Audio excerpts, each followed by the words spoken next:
Eleanor Vance lived a life meticulously crafted to be unreal. Her days unfolded in a predictable rhythm. Morning coffee, a quiet drive to the local library where she cataloged forgotten histories, evenings spent tending to her small, meticulously organized garden, and nights lost in the pages of classic literature. Her apartment, filled with antique furniture and the scent of old paper, was a sanctuary of beige and muted tones. No one, not her kind, but slightly nosy neighbors, nor her colleagues who admired her quiet efficiency, suspected the storm that once raged within her, or the secrets etched beneath her skin. For 20 years, the tattoo had been her most guarded secret. It wasn't a delicate butterfly or a whimsical floral design. It was a stark, intricate symbol, a stylized raven with a single, piercing emerald eye, its wings unfurled as if in perpetual flight. It resided on her left shoulder blade, a place estilly concealed by the modest blouses and cardigans that formed her daily uniform. Every morning, as she dressed, she would catch a glimpse of it in the mirror, a phantom limb of a past she had painstakingly buried.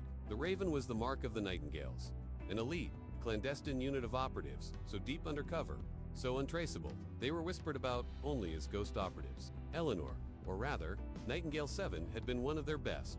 The piece she had built was fragile, a house of cards balanced precariously against the winds of her past. It began to crumble on a Tuesday, a day as ordinary as any other. A new patron arrived at the library, a man named Marcus Thorne. He was tall, with a lean build and eyes that seemed to miss nothing. He requested access to the archives, specifically looking for obscure historical texts on forgotten Cold Wahira intelligence operations. Eleanor felt an immediate, unsettling prickle of recognition. It wasn't his face, but something in his posture, the way he moved with an almost imperceptible efficiency, the quiet intensity in his gaze. It was the bearing of a predator, or perhaps another ghost. She dismissed it as paranoia. After all these years, she had perfected the art of blending in, of becoming invisible. Yet, Marcus Thorne lingered. He became a regular, always polite, always distant, his presence a constant, low hum beneath the surface of her carefully constructed calm. He never asked about her, never made small talk beyond the books. But his eyes, she noticed, often drifted to her left shoulder, even through the layers of fabric. It was a subtle, almost imperceptible glance, but to Eleanor, who had been trained to detect the minutest tells, it was a siren call. One rainy afternoon, a stack of old journals slipped from her grasp, scattering across the polished floor. As she bent to collect them, her cardigan rode up just enough. A sliver of the raven's wing, dark against her pale skin, was exposed for a fleeting second. She straightened, her heart hammering against her ribs, and met Marcus Thorne's gaze. His eyes, usually unreadable, held a flicker of something she hadn't seen before. Recognition and a profound, almost sorrowful understanding. "Eleanor," he said, his voice a low rumble. "That's a very unique mark." She froze. The journals clutched to her chest. "It's just an old tattoo," she managed, her voice steadier than she felt. A youthful indiscretion. He offered a faint, knowing smile. "Indeed, some indiscretions leave deeper marks than others." He paused, then added, "I believe we have something in common, Eleanor, something from a long time ago." The air in the library grew thick, heavy with unspoken histories. Eleanor knew, with a chilling certainty, that her carefully erected walls had just been breached. Marcus Thorne was not just a patron, he was a whisper from her past, a ghost returning to haunt her. That evening, as the rain lashed against her window, Eleanor finally allowed herself to remember. The Nightingales were formed in the shadow of the Cold War, a response to the escalating, often invisible, conflicts that threatened to erupt into global war. They were recruited young, trained brutally, stripped of their identities, and reborn as instruments of silent warfare. Their missions were surgical, precise, and often morally ambiguous. Eleanor, then barely out of her teens, had been drawn to the cause by a fierce idealism, a belief that she could make a difference in a world teetering on the brink. She remembered the grueling training, weeks in Arctic wilderness, months in urban jungles, mastering languages, combat and the art of vanishing. She remembered the camaraderie, the fierce loyalty among her unit, a bond forged in shared danger and absolute trust. And she remembered the missions, the extraction of a defecting scientist from a heavily guarded compound in Berlin, the infiltration of a rogue arms dealer's network in the Mediterranean, the silent neutralization of a terrorist cell before their plot could unfold. Each mission left its own scar, not visible on her skin, but etched into her soul. The Raven tattoo was given only after a recruit completed their first successful solo operation, a permanent reminder of their new identity, their unwavering commitment, and the secrets they would carry to their graves. Eleanor had earned hers after dismantling a sophisticated cyber espionage ring, operating out of a seemingly innocuous tech startup in Silicon Valley. She had been Nightingale 7, a shadow moving through shadows, a ghost amongst the living. The Nightingales were disbanded abruptly, mysteriously. One day, they were a vital, active force. The next, they simply ceased to exist. Orders came down, cryptic and absolute. Go dark, disappear, never look back. No explanations, no debriefings, just a sudden, terrifying silence. Eleanor, like the others, had vanished, shedding her operative skin and painstakingly building the quiet life she now led. She had assumed the program had been compromised, or perhaps deemed too dangerous, too morally ambiguous, even by its creators. The next day, Marcus Thorne was waiting for her outside the library. He held an umbrella, shielding them both from the persistent drizzle. "We need to talk, Eleanor, somewhere private." She hesitated for a moment, then nodded. The time for hiding was over. He led her to a discreet cafe, tucked away on a side street. Over cups of lukewarm tea, he laid out the truth, a truth far more disturbing than she could have imagined. The Nightingales weren't disbanded.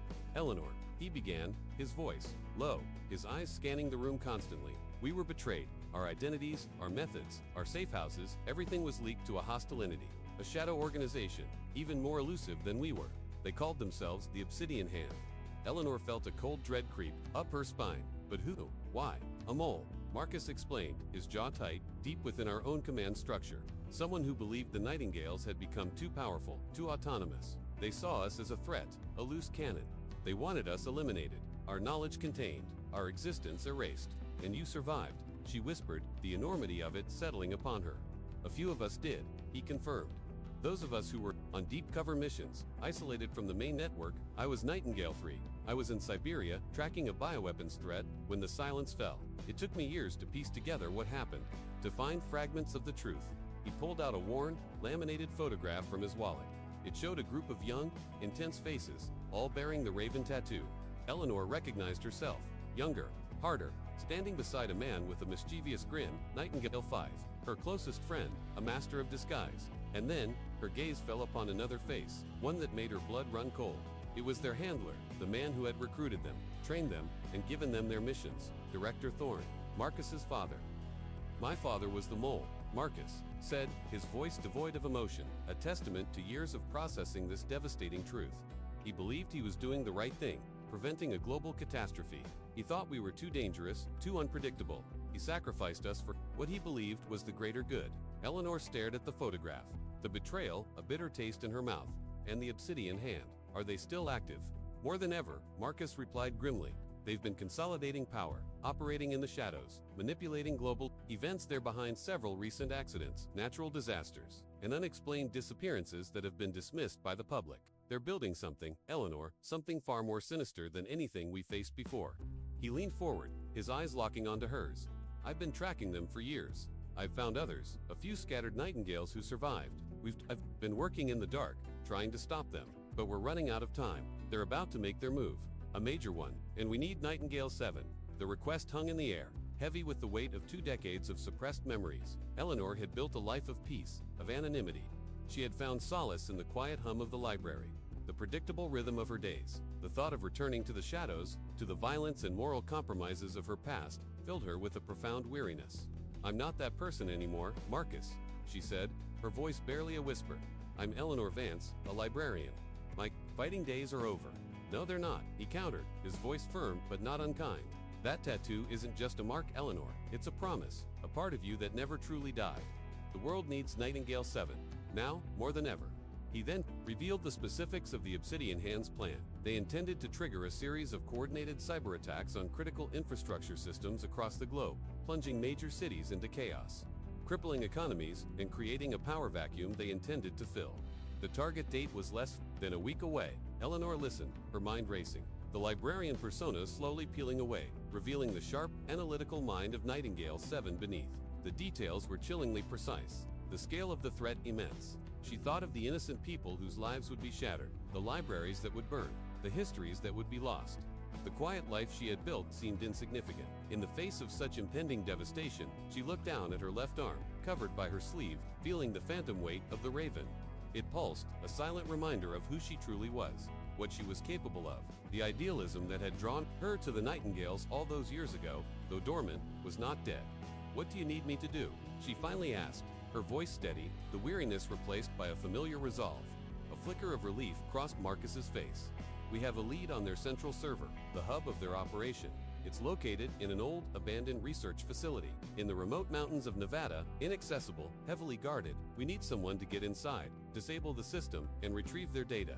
A ghost operation, Eleanor murmured, a ghost of a smile touching her lips, just like old times. Over the next few days, Eleanor Vance ceased to exist. In her place, Nightingale 7 began to re-emerge. Marcus provided her with intelligence, schematics, and a small discrete package containing a burner phone, a set of lockpicking tools, and a single, razor-sharp combat knife.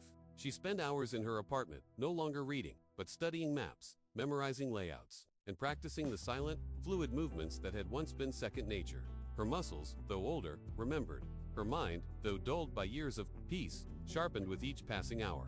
Asterisk, the night of the operation was clear and cold. Marcus dropped her off miles from the facility, a desolate stretch of desert under a sky ablaze with stars. The wind whispered secrets through the sparse brush, a fitting soundtrack to her return to the shadows.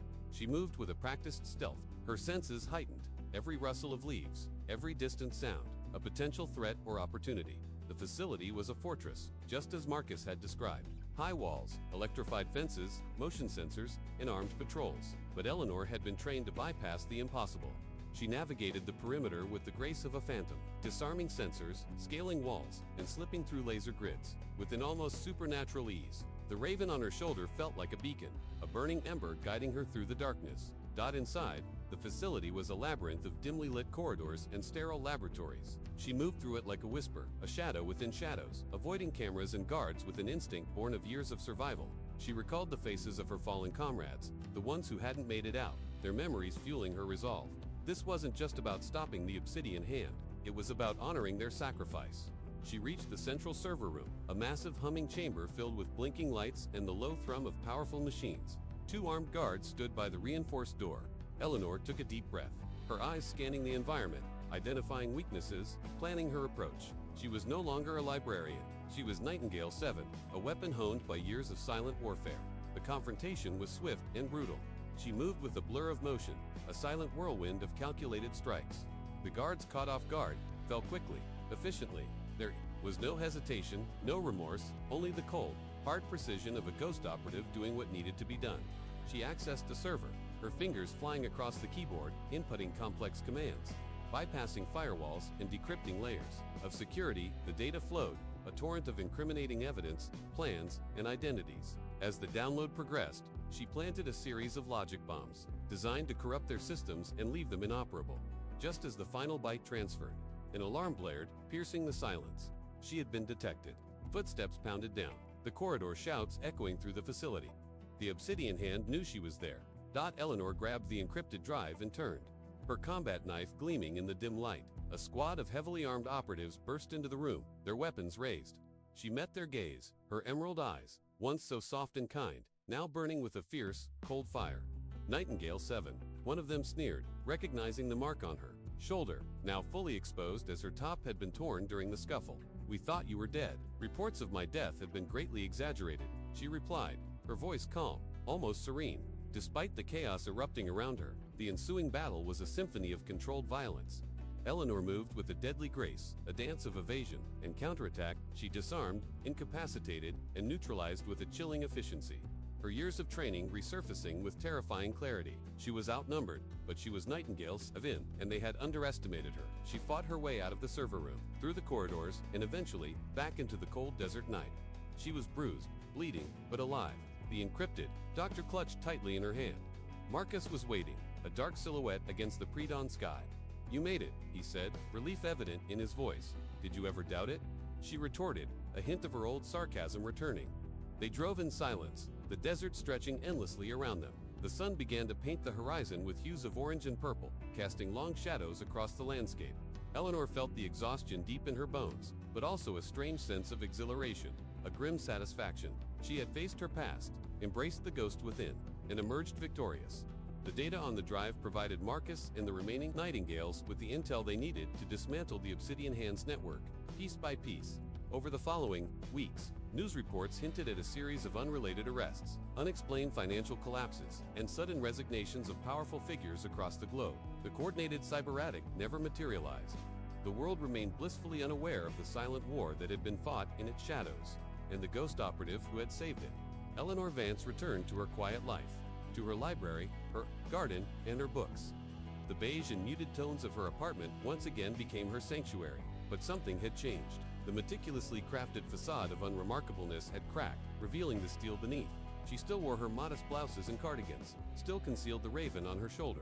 But now, when she caught a glimpse of it in the mirror, it wasn't a reminder of a buried past, but a testament to a strength she had rediscovered.